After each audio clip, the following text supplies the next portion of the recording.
And guys, may unit tayo dito, RC 200 version 3. Yan, ang gagawin lang dito naman, simple lang naman. Lilinis tayo ng kadena. Yan.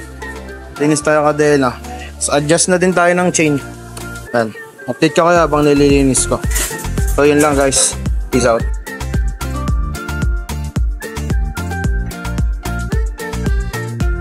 Guys, naglinis tayo ng kadena ngayon.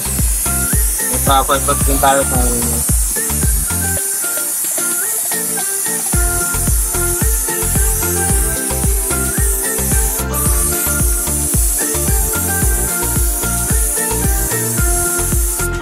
bataan. Ayun. And guys, okay na guys. Nalinisan na natin yung kadena ni Pops. Yan.